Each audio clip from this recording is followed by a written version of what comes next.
So, this is making an indie game, Captain Dubstep. We're basically talking about the indie game, the game that Mike and his wife Cicely and I developed. And basically, Funworks is the name of our company. I'll get to it. Believe me, all the slides are here. You can look at a D. Don't be that guy. Don't be that guy. There are not enough people in this panel room to have that guy, statistically speaking. But this is basically what went into the process of making a game. First caveat is there is actually no dubstep in this panel. So if you came in here for dubstep, then you should probably just. Can I ask you guys a favor? Are you guys using HDMI hookup or VGA hookup? HDMI. Does that TV have a VGA hookup? No.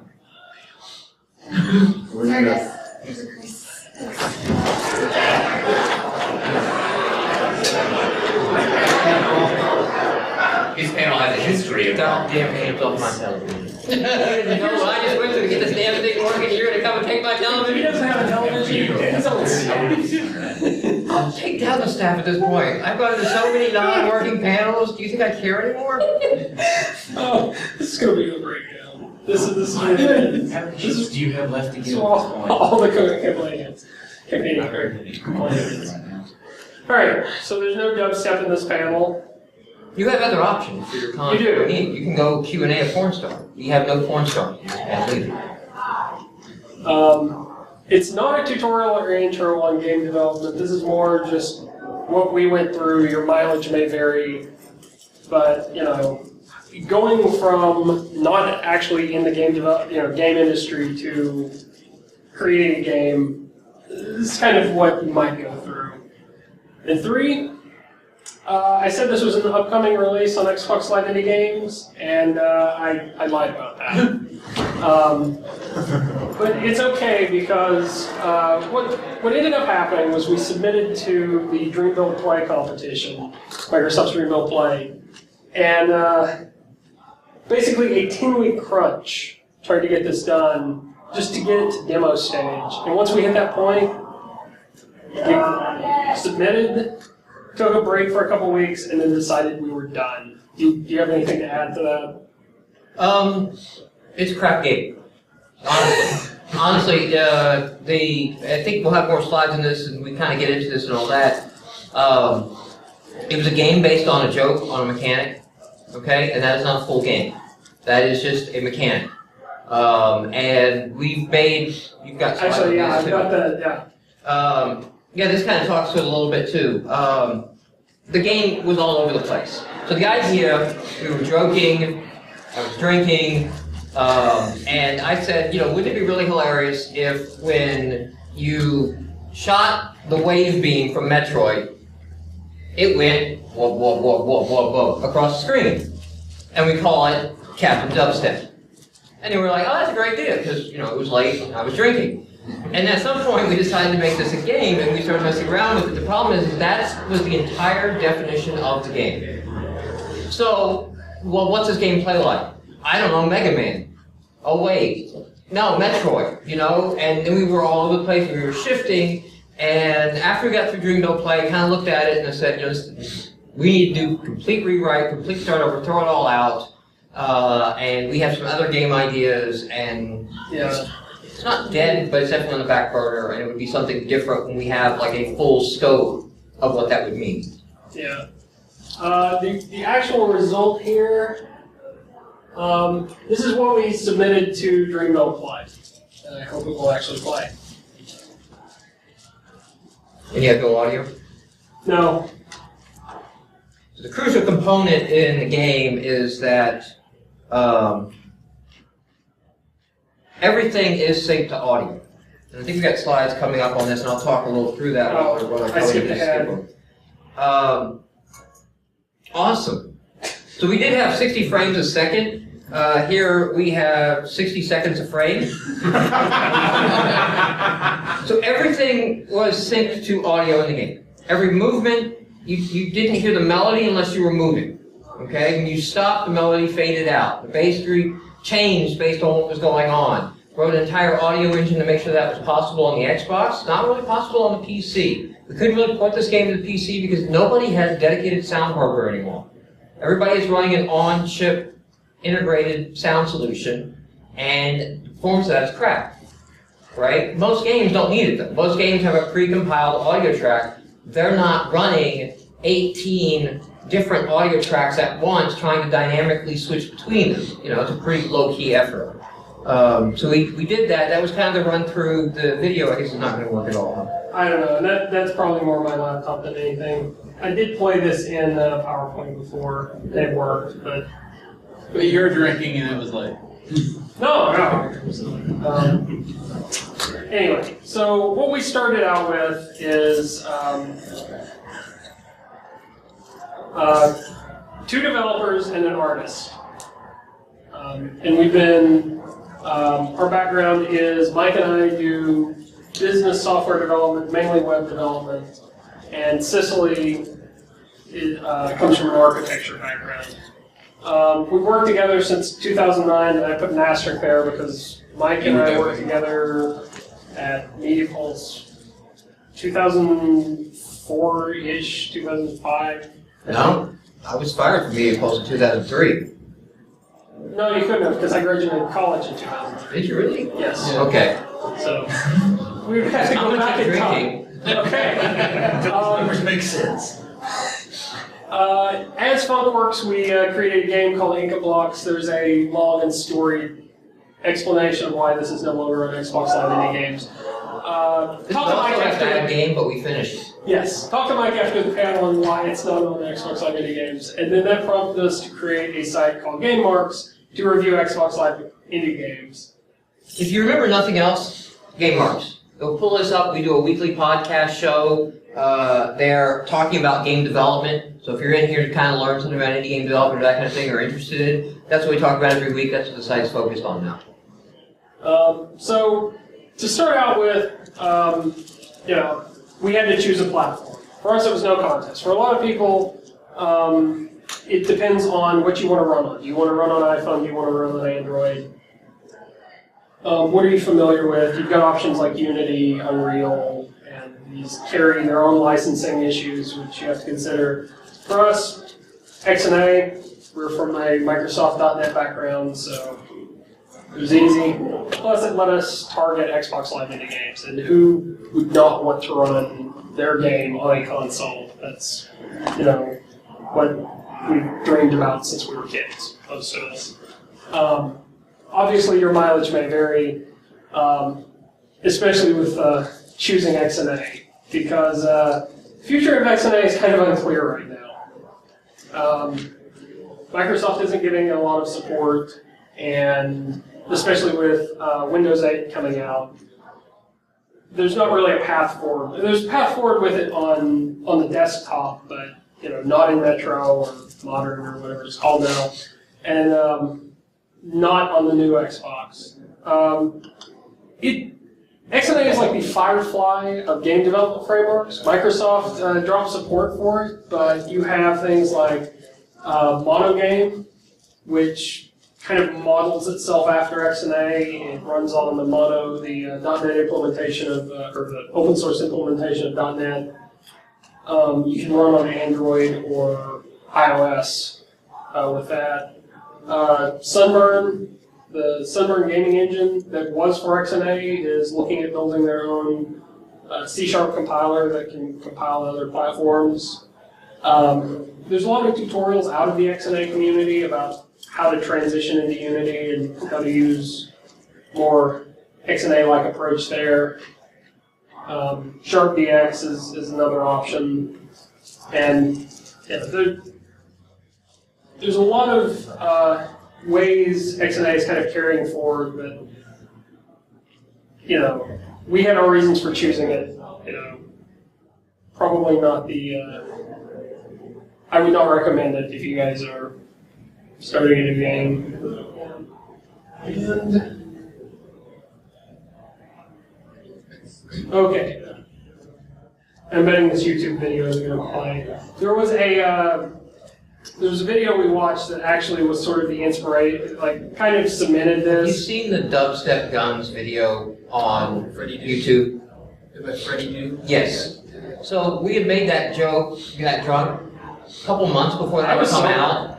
And when we saw that video, it's like, holy shit, that looks awesome, right? Like, we should make this a real game. And that was kind of like the impetus to take it from idea to execution. So we started playing around with it, or Mike started playing around with it, and developed the proof of concept for syncing the music tracks. Like you were saying, he was saying, running all these different music tracks, turning up and down the volume. So it had the appearance of turning these different instruments off and on. And then for everything else past that point, it was literally what would Mega Man do. That was the decision-making process. Eventually, we decided, let's put something in Dreamville Play. A lot of the motivation here was future of XNA not looking so sound. We don't know how many more of these. There was actually a site we helped put together called XNA Last Dance because that's what a lot of people in the community thought this would be. This was it. We made this decision 10 weeks before the deadline. Don't recommend it. But we only needed a demo. So surely that's going to be easy to do. So that's basically the concept. Now let's get into what we did right and wrong. And the first section is project management, which sounds completely boring, but we used AgileZen to manage our to-do lists. We used Bitbucket for our source code. We used Dropbox for everything else, including any art we were doing, any level design, any documentation stuck in there so anyone could see it immediately. The most important thing is if you're developing a game, you make sure all the assets, all the code, all the things are not just on your computer. Yeah. At some point your computer is dead, and if that was the only copy of the game, it's gone. So Dropbox is really easy to use to get started with. Bitbucket if you know more about source control. Yeah. But just make sure yours is not the only copy of the game. And you kind of want to be, and we'll get into this a little bit later, it actually does help to be very transparent on your team to know what people are doing so you can go, hold up, wait a minute, this is not working, we need to change something. Building momentum. This was something I noticed over the course of developing this. You kind of think when you take on a project like this that eventually, you're just going to put your nose to the grindstone and get it done. Like, you're going to go from 0 to 60 and you're going to stay at 60. But, what kind of happens is you have that initial proof of concept and design that at the time Mike was the only one playing around with. It was kind of his thing and, I didn't know when to really jump in. When Cicely and I started getting more involved, there was kind of this period where we, I especially would pick at different work items we had, but that kind of in-between time where you've got a proof of concept, but it's not real. There's no path forward to, actually making this a real game. You can definitely tell when you first start how far you are from being a real game. Eventually, you can keep pushing through, and you will hit a tipping point where it does become real. For us, this was getting the enemy character designs in the game. Cicely created those. That was something I could code the enemies to. I knew how the enemies were supposed to behave by the way they were designed. Once we had that in, we just started knocking a lot of our to-do list items out. Also, what helped us is, go back through your to-do list regularly and check over what you're going to be doing and what you are doing. Your to-do list will eventually slowly start to deviate from reality, and you have to make sure it matches up again. So just go over what do we have to do, what do we really need to be doing right now, and then break down tasks to the smallest possible piece of work. Don't I think of a good example. Don't just say, create enemies, create the rock spike, create anarchy bot, create, make it easy to sit down, spend 30 minutes, and get something done, and actually feel like you're doing some work. The other big issue we had with project management was we had several different team changes.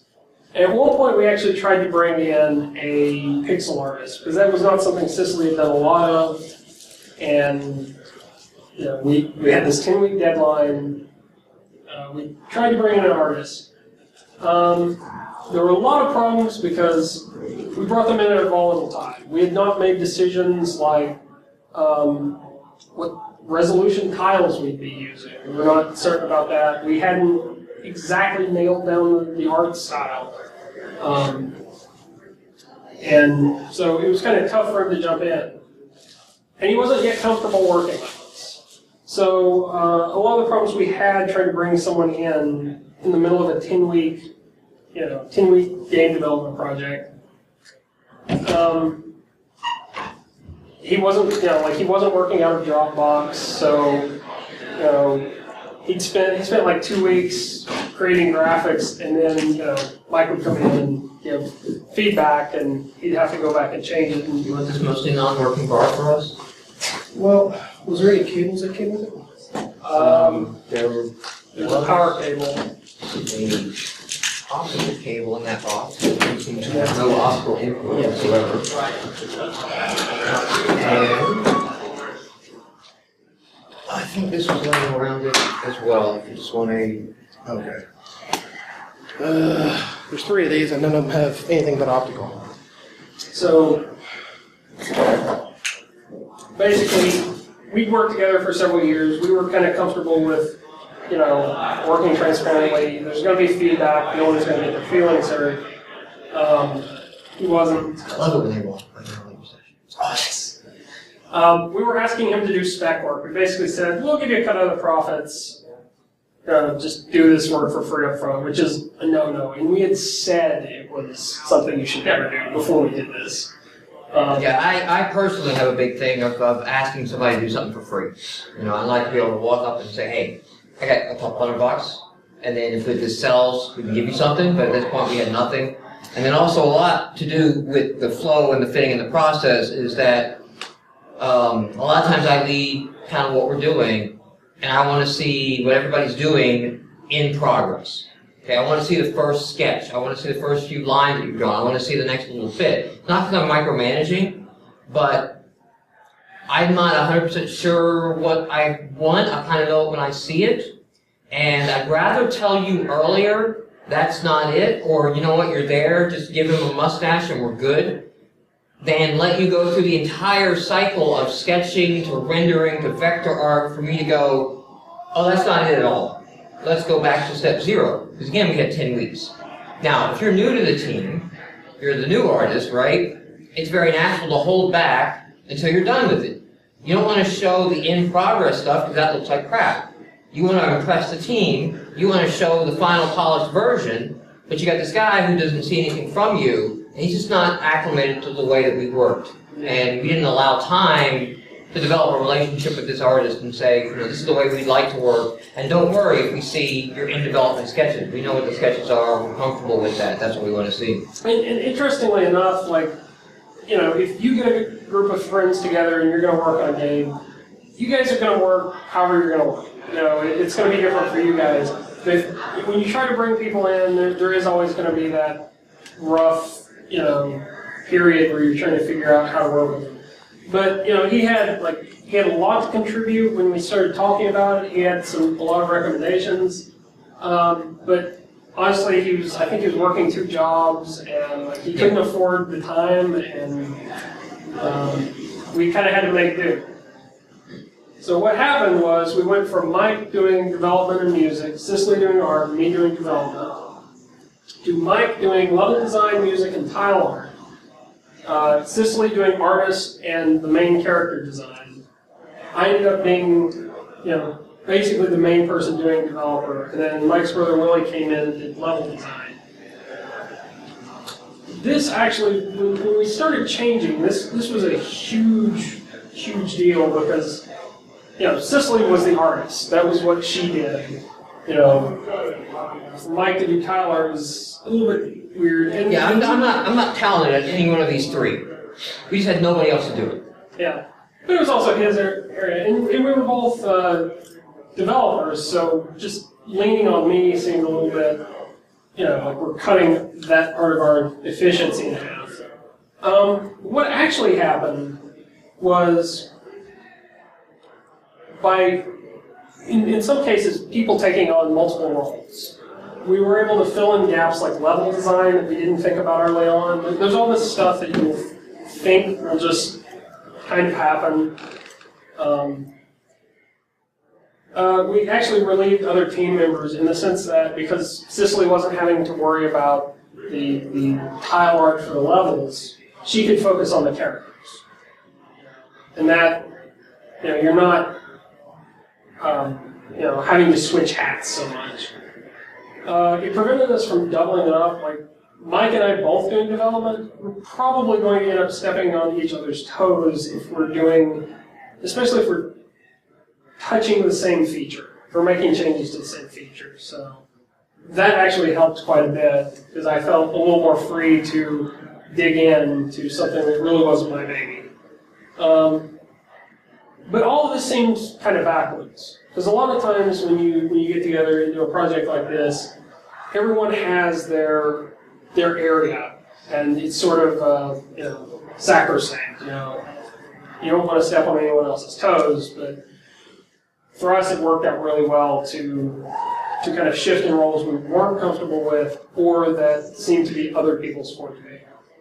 A big plus on that also comes from, like you saw earlier, we've been working together since 2008. We do a weekly podcast together. So we've spent a lot of time together. So when it comes time to do that, we know each other really well. We can have honest, open communication and dialogue. If you're working with somebody you've never worked before, you've got to be a lot more careful of these areas. Yeah. So art and design.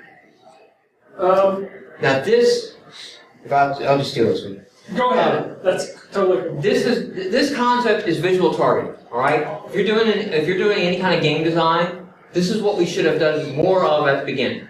We did it for some of our characters. We should have done it for the entire game.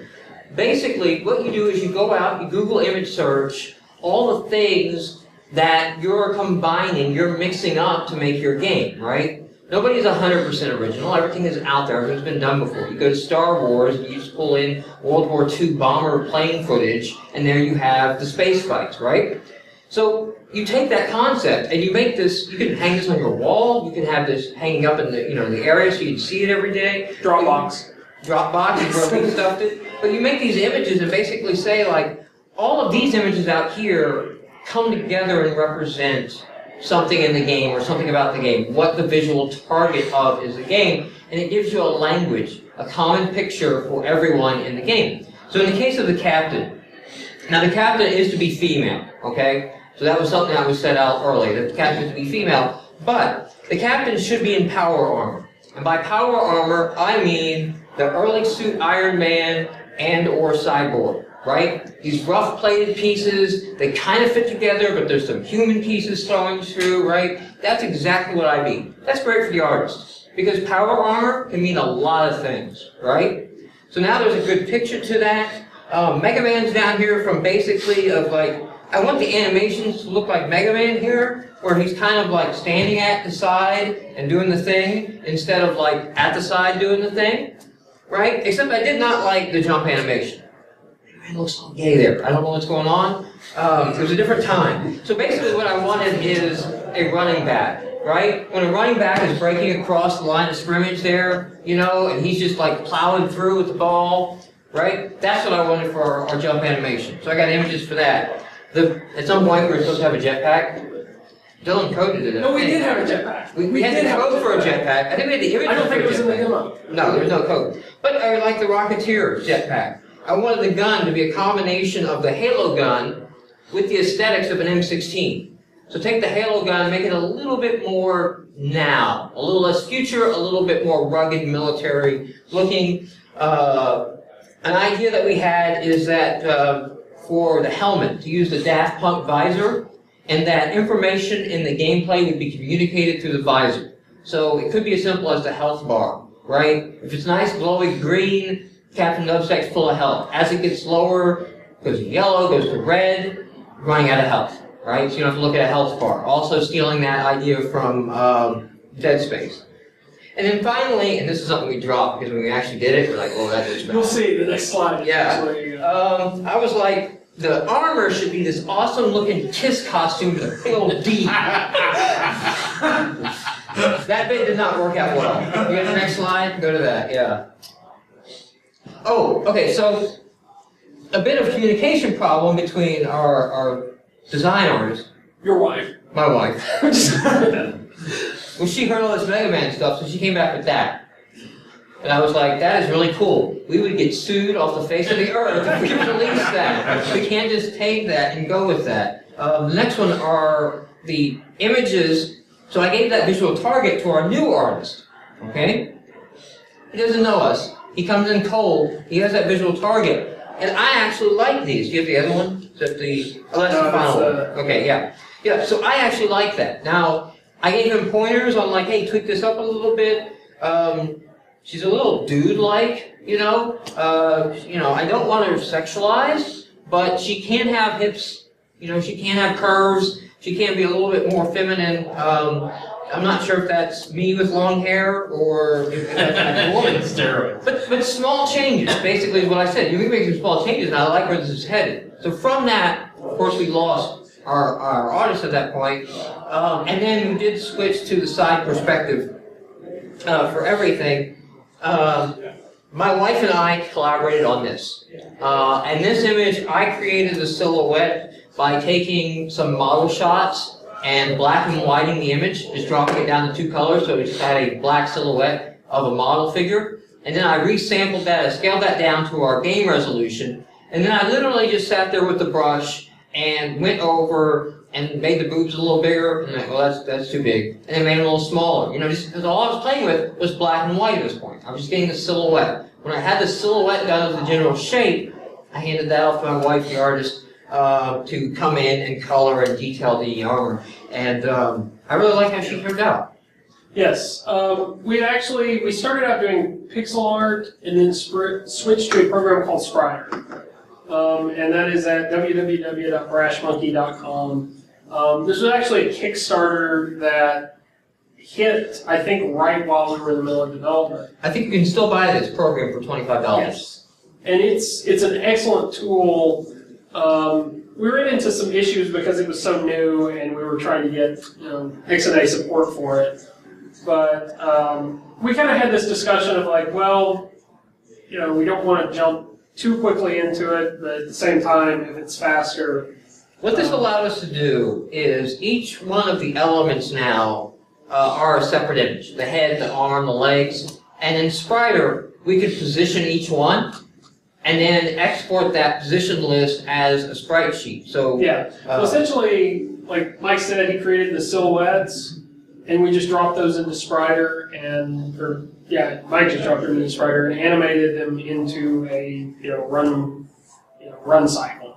If you just Google Disney whatever, Disney run cycle, Disney walk cycle, Disney whatever, you will find tons of example animation that you can just line your stuff up with and get what you're happy with. This process worked extremely well. The idea of silhouetting everything and then breaking them into individual files that Cicely could then, draw on top of. It just came together real well. That worked out well for us. And I like the idea that we broke what seems to be a single job, art and animation, into 2 jobs that 2 people could do without having to switch back and forth. Then after that point, we created the enemies, and these were just some of the concepts. We had a anarchy bot that we would roll around and shoot. We had I forget what we called the second one there. Anarchy bot, rock bot, that was the oil drop and the rock spike. Yeah. And in a lot of cases, we used the visual targeting on these characters. Here's a great example of that working again. So we were making this up as we went along. We decided that Captain Dubstep would fight the forces of metal, heavy metal, right? Those seem diametrically opposed throughout the game. And you know, if you're not the band Guar, okay, right? They're a heavy metal band that kind of, it's like Kiss but more intense. But then again, it's still cosplay.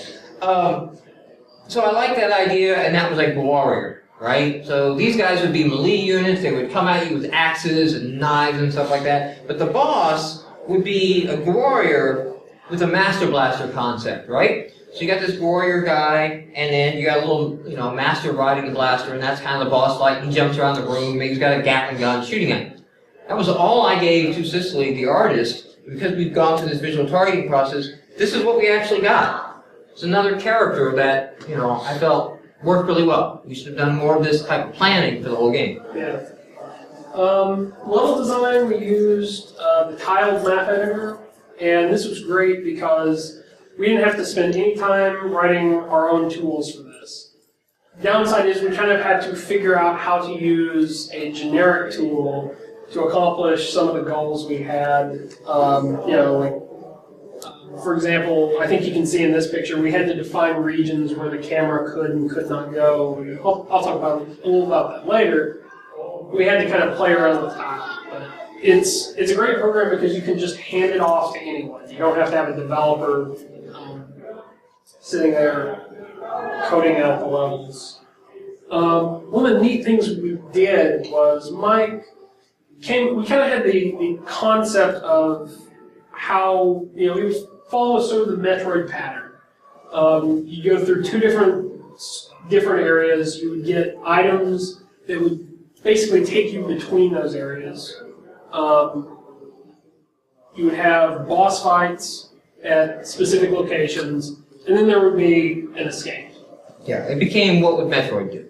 Yes. From what would Mega Man do, now it was what would Metroid do, but it was the same initials, so you could kind of keep the bracelets. We took that concept and kind of designed out the level, and then Mike measured out basically what, you know, the size of a Metroid screen, the size of the Metroid map, and built a full-size image of what the level would look like. We stuck that in the background of our map editor and just actually started laying tiles down on top of it. So that simplified things a whole lot more than just going into the map editor and saying, well, I think I'll add a room here and add a room there. We had a very clear direction on where we were going. And that, again, would have been great to have done at the start of the project. Yes. This was done 2 weeks before the demo was done. And then once you flush it out on level design, all of a sudden, mechanics become clear. Well, how will I prevent them from going right to the boss fight at the beginning? Okay, I can't read that, but whatever. We came up with some gun, and we said you would have to have, you know, the drop grenade to get through this part. And until you have the drop grenade, you're not going to get to that part. Just like in Metroid, until you had the missiles, you couldn't open a certain door, right? And we created just the first section for the demo, so we never really explored the rest of that. So programming. We actually built our own engine. XNA is not a fully functional engine like Unity or Unreal. And that was great for us because, again, we come from a programming background. I don't want to have to figure out the quirks of Unity to get it to do what in my head I know I want the game to do. In some cases, especially like with Game Studio or Game Salad or things like that, which are meant to be very much drag and drop, you almost have to write code to remove some of the things that they do by default. In this case, we didn't need full-fledged physics engine. You know, we didn't need everything to be able to, you know, apply force to everything else and do damage to everything else. For example, the rock spike, all it had to do was sit there and know when it was up, and you could walk across it or when it would do damage. Didn't have to know anything else about the world. Slime drop was the same way. It had to know, you know, release the bit of slime, track the bit of slime, but it didn't need to know about gravity. Anarchy Bot had to actually know those things, but it was easy enough to code because there wasn't any complex AI. Had to know when to drop down a set of stairs. Another big challenge we had in programming was collision detection. We started out grabbing an image of whatever was colliding, two objects, and testing it pixel by pixel. This meant we didn't have to add anything else into the level design. We didn't have to add anything else into the sprite sheet. The game just did it all by magic. But that wasn't efficient. We had severe problems. I think on the Xbox it would lock up if you walked into a wall or something at one point.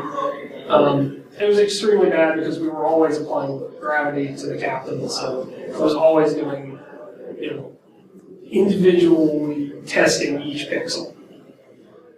So what we ended up using was tile-based collision. We said, okay, the captain is in this particular square on the map.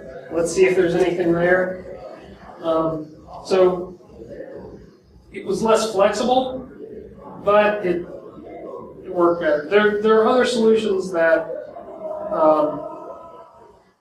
kind of find a good middle ground. If you go online, there's a blog by the guys who did the NES game Make Kids that talks about using like 6 key pixels in a character to test collision. And the guys who did the XBLIG game Evil Quest, for the most part they use tile-based collision, except for weapons, which actually need the extra precision. The camera. I'm going to jump through some of these. We have about 15 minutes. Okay. We don't have time for questions. Camera was tough because we wanted to allow both horizontal and vertical movement. We ended up locking it to regions. Let's see. We used TileLib, which led Mike to create Xtile, and those are both on Bitbucket.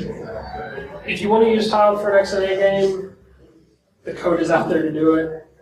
Spriter had a little more issues. The big lessons are not invented here is bad.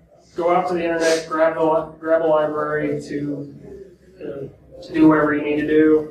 But also be willing to dig into the details and rewrite it if you have to. But you don't have to support everything. Like we didn't have to support everything Spriter did or everything Tile did because good enough is by definition good enough. All right. So why did we stop developing the game? And I've got another video in here, so we'll walk up. The big thing is we found a game that was submitted for Dreamville Play called Axiom Verge, which was basically what we wanted to do, except more amazing. You should go. I guess we're not going to be able to play the video. I don't know if it will let me.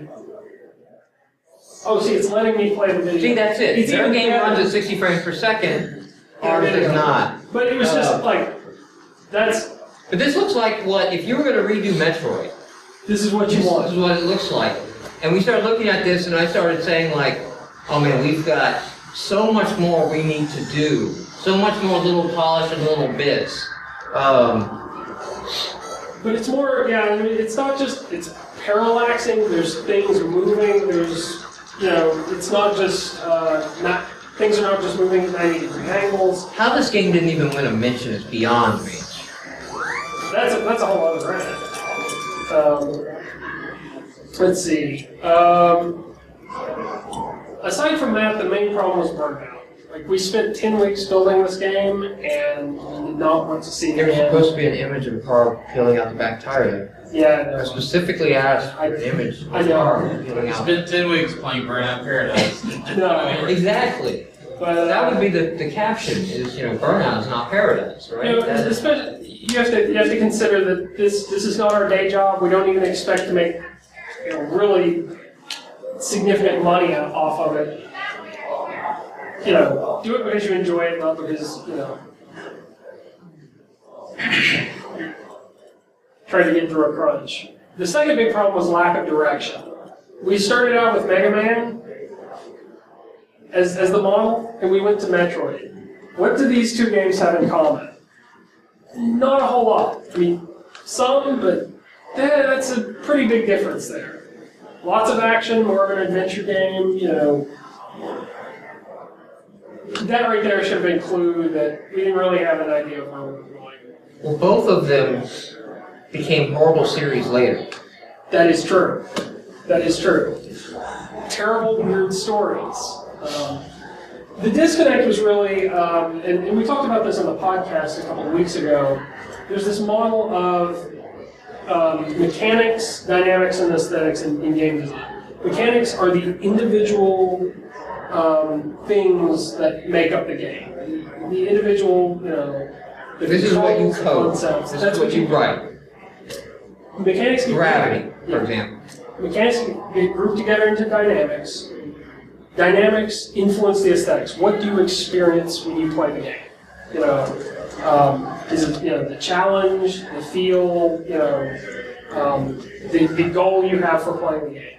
Yeah. So gravity, jump, landing, etc. This all comes into the dynamics of how the platformer feels. You know, how does the controls feel? That becomes a dynamic, which then leads to the aesthetics when you combine that with the level setting and how the platforms move and everything become the overall experience. The problem that we have to be aware of and understand is that developing, you're going to approach from this end of the spectrum. Players come in from this end of the spectrum. So you have to constantly stop and shift and say, you know I'm head down coding gravity right now. I got to shift all the way and understand how this is affecting the aesthetics of the game. And we didn't do that early enough. What we had was we wanted to create this. I mean, in our minds, I think we had a vague idea of what we wanted to feel like. We wanted to be this very, not super challenging, not like cave story hard, but engaging platform. Interesting weapons that maybe you didn't have to switch out like you did with Mega Man, but you had to think about how they were used, what situations they could use in. We had wanted a very particular art and audio style.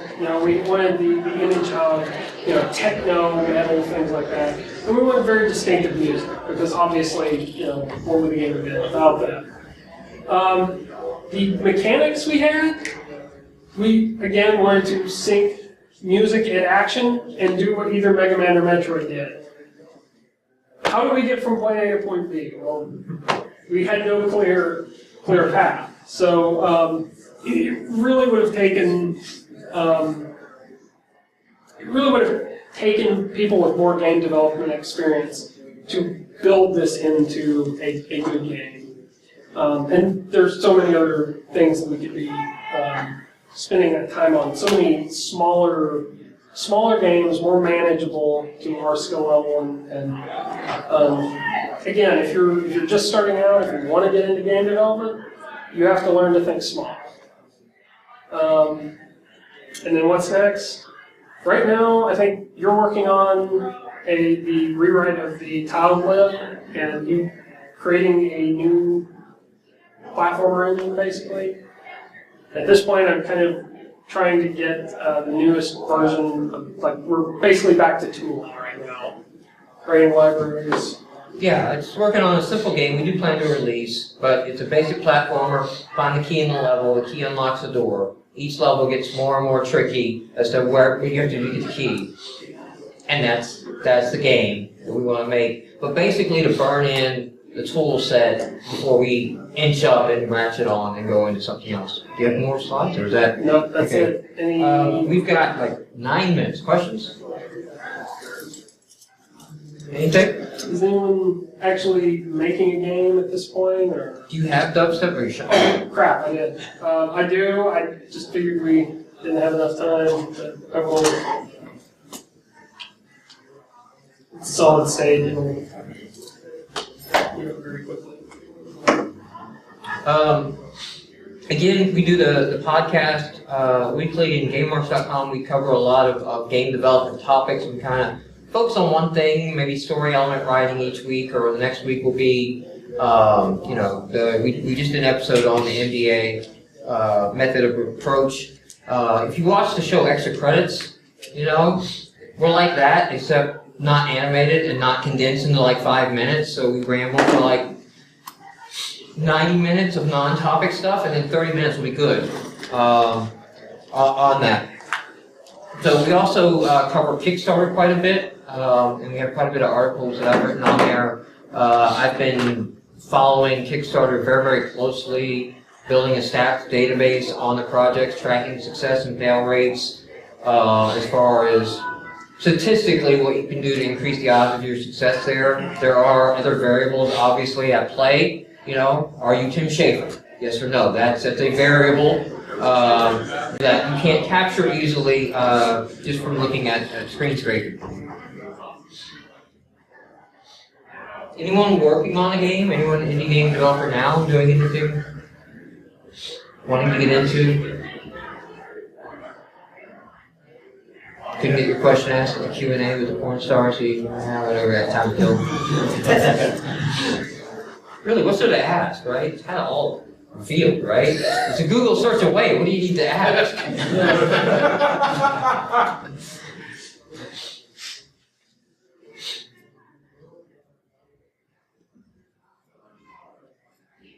So there's a lot of little things that we pick up and grow. So for one, back up.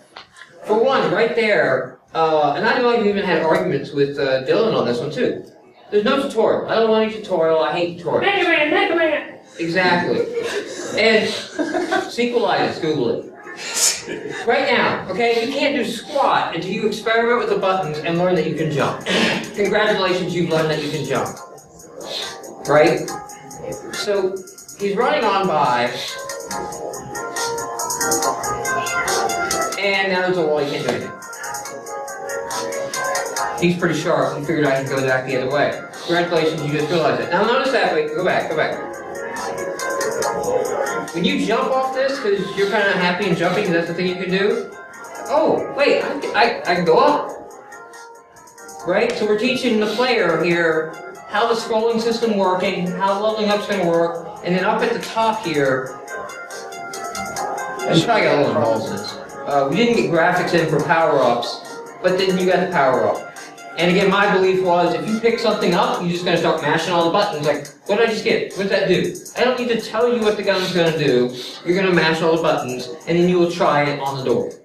Right? So little things like that is the kind of thing that we get into on the podcast a lot and discuss. To not have big tutorials and interrupt the player. Unfortunately, for the demo, we padded the crap out of this game, right? So I think this takes like almost 10 minutes to get through. Yes, something like that. Now, here's the secret. You can't die.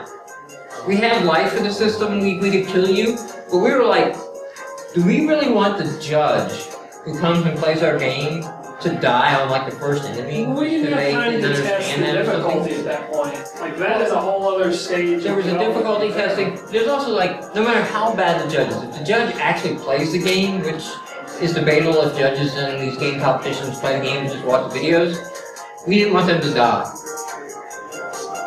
I gave this demo to a group of Cub Scouts, right? So just come in, show that you can make games for an Xbox, right? They're Cub Scouts, you know, 4th and 5th grade. They're wonderful, man. I wish Dylan and Cicely were there then when I gave that cup. Because everything that was on the screen was the most amazing thing they had ever seen. They were like, oh my god, that is amazing, that is awesome, can you totally do that? Can you make him shoot, can you make him jump? Oh my god, that's amazing. And I was like, it's just so awesome to have made this piece of crap right now when you have 4th and 5th graders that you're trying to impress. That's an ugly, horrible scene. That's actually the original Captain Dubstep. That guy right there, he was the original placeholder until we got some open source. OpenGameArt.org. There's some free game art that you can use to your game. But when I was playing it, I realized, like, man, this thing is taking forever to get through. We really should have made this shorter.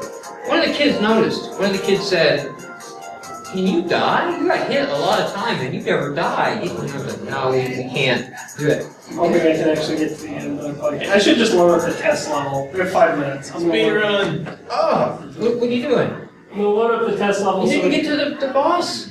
That's what I'm gonna do. I load up the test level so we can get to the boss in 5 seconds. Cheat codes. We have that now in our game. That's one of the things.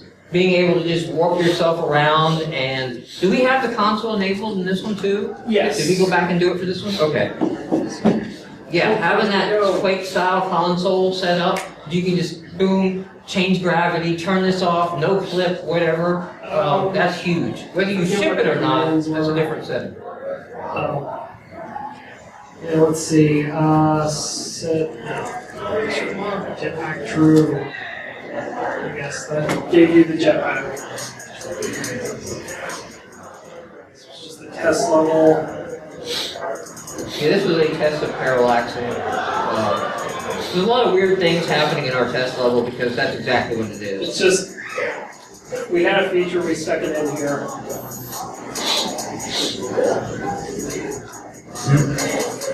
And you can see, like, the jetpack, this was the idea of not having a UI or HUD. And his jump's a little fast. We didn't have time to tweak him up. He can do some warping every now and then, but... So the idea of the game, and we did not execute on it, obviously. The idea, if you listen to heavy dubstep, is in that moment when you're hearing all the heavy dubstep and all the wub and the scratching and the weird videos coming out, that would all be timed to everything in the game. Lasers would be firing in that moment. You couldn't move when the drop hit; it would freeze, and you would play a Stillrex video. That was the idea that we were going for, and we're really far away from it. We may come back and do that. I think we're good now. Thank you, everybody, for coming out.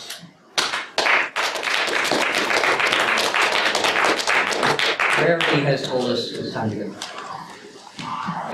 He's giving you the wrap it up. Yeah. Going over by 1 minute is the worst possible thing.